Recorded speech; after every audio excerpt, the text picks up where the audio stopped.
గారు రాకపోసరికి ఒకసారి శివకుమార్ డాక్టర్ శివకుమార్ గారి దగ్గరికి వెళ్దాం. డాక్టర్ శివకుమార్ గారు ఈ spokesperson the Congress party. So anyway very congratulation to you doctor Shivakumar garu. ప్రస్తుతం ఏదైతే జరుగుతుందో 42% రిజర్వేషన్ ఈ అమల్లో తీసుకురావడానికి ఎన్ని అడ్డంకులు ఎదురైనా కూడా ఈరోజు ఒక కాంగ్రెస్ పార్టీ బ్రహ్మాండమైన నిర్ణయం తీసుకుంది. కాకపోతే బీఆర్ఎస్కు సంబంధించిన నాయకురాలైనటువంటి జాగృతి నాయకురాలైనటువంటి కవిత గారు మేము తీసుకొచ్చిన ఈరోజు ఇన్ని ఉద్యమాల ద్వారానే మేము సక్సెస్ అయ్యాము, దీనికి కాంగ్రెస్ పార్టీ ఆమోదయోగ్యం పలికింది అని చెప్తున్నారు. దీన్ని మీరు ఎలా స్వీకరిస్తారు సార్? ముందుగా ఫోర్ సైట్ టీవీ ప్రేక్షకులకు మీకు మీ యాజమాన్యానికి నమస్కారం. జమీల్ గారు మొత్తానికి కవిత కానీ కేసీఆర్ కానీ కేటీఆర్ కానీ లేకపోతే హరీష్ రావు కానీ వీళ్ళంతా మొత్తానికి వాళ్ళు ఎట్లుంటే మాయామచంద్ర మాటలు మాట్లాడడం బాగా నేర్చుకున్నారు. 10 సంవత్సరాలు తెలంగాణ ప్రజలని ఎన్ని రకాలుగా మోసం చేసిండ్రో అది మనందరికీ తెలుసు. కానీ ఈరోజు కాంగ్రెస్ పార్టీ ఈ 10 సంవత్సరాలు ఏదైతే టిఆర్ఎస్ బీఆర్ఎస్ ని మొత్తానికి పారదోరాలా లేకపోతే వీళ్ళని బొందబెట్టాలా అనే ఒక ఆలోచనతోని కాంగ్రెస్ పార్టీ ఒక నినాదంతో రావడం జరిగింది. మార్పు కావాలి, కాంగ్రెస్ రావాలి అని ఒక నినాదంతో రావడం జరిగింది. ఈరోజు కాంగ్రెస్ పార్టీకి ప్రజలు పట్టం కట్టిండ్రు. ప్రజలు ఈరోజు కాంగ్రెస్ పార్టీకి మంచి మ్యాండేట్ ఇచ్చి అధికారం ఇవ్వడం జరిగింది.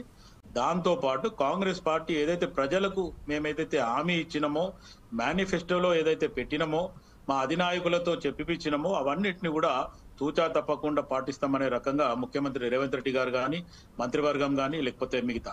సో దాంట్లో కొంచెం ఏదన్నా లేట్ అవుతుందో లేకపోతే ఆలస్యం జరుగుతుందో అనే ఉద్దేశంతో కూడా ఈరోజు తీన్మార్ మల్లన్న కానీ బీసీ వర్గం కానీ మేల్కొల్పు రాగా తీన్మార్ మల్లన్న కూడా చెప్పడం జరిగింది. దాంతో పాటు కాంగ్రెస్ పార్టీ మేము ఇచ్చిన హామీలను ఎట్టి పరిస్థితుల్లో ఫుల్ఫిల్ చేస్తామనేది మొదటి నుంచి చెప్తుండ్రు. ఇప్పుడు కూడా కాదు, రేపు కాంగ్రెస్ పార్టీ ఏదైతే మేనిఫెస్టోలో పెట్టిందో ప్రతి అంశాన్ని అంచెలంచెలుగా తీసుకుపోవడం జరుగుతుంది. ఎందుకంటే ఇంకా మాకు ఆల్రెడీ 3.5 years టైం ఉంది, 3 years 2 months టైం ఉంది.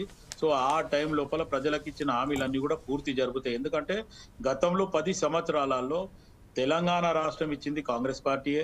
ఇదే కేసీఆర్ ఫ్యామిలీతో సహా వెళ్ళి సోనియా గాంధీకి దండం పెట్టి రావడం జరిగింది, కాళ్ళు మొక్కడం జరిగింది. మళ్ళీ ఇప్పుడు వచ్చి మాకు తెలియదు అని పిల్లలు మాట్లాడతారు, తండ్రి ఏమో సపోర్ట్ చేయడు, కేసీఆర్ ఫామ్ హౌస్ లో అంటుంటాడు. కానీ ఈరోజు కాంగ్రెస్ పార్టీ చిత్తశుద్ధితో ఉంది ప్రజలకు ఎట్టి పరిస్థితులు. ఎందుకంటే ఈరోజు బీసీలకి ఈ 42% ఖచ్చితంగా మేము చేస్తామనడము, గతంలో మంత్రివర్గంలో నిర్ణయం తీసుకోవడము, తర్వాత దాన్ని గవర్నర్ కి పంపించడము, గవర్నర్ గారు అటు హైకమాండ్ ఢిల్లీకి పంపించడము, ఇవన్నీ జరిగినా కానీ బీజేపీ బాల్లో కోర్టున్నా బీజేపీ చేయలేదు. కానీ ఈరోజు కాంగ్రెస్ పార్టీ మొదటి నుంచి చెప్తాడం జరుగుతుంది, 42% మా పార్టీకే మేము ఇస్తాము, మిగతా ఆపోజిషన్ పార్టీలు ఇస్తారా లేదా అని కూడా ముఖ్యమంత్రి గారు సవాల్ చేయడం జరిగింది. కానీ ఆ తర్వాత కూడా ఆన్సర్ లేదు. ఈరోజు ఆర్డినెన్స్ అందరికి ఒక శుభవార్త. రెండోది, గతంలో ఉన్న రాజకీయానికి ఇప్పుడున్న రాజకీయాలు వచ్చినాయి.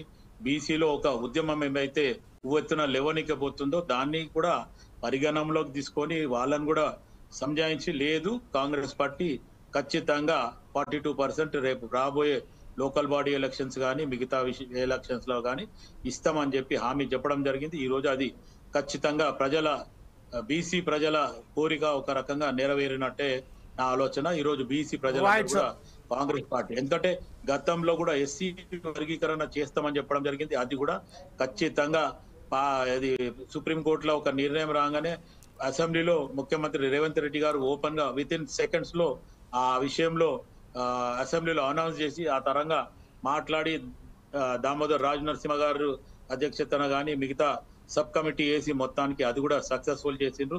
ఈరోజు ఎస్సీ వర్గీకరణ కూడా జరిగింది. ఇప్పుడు ఈ రోజు బీసీది కూడా 42% కంపల్సరీ కాంగ్రెస్ పార్టీ.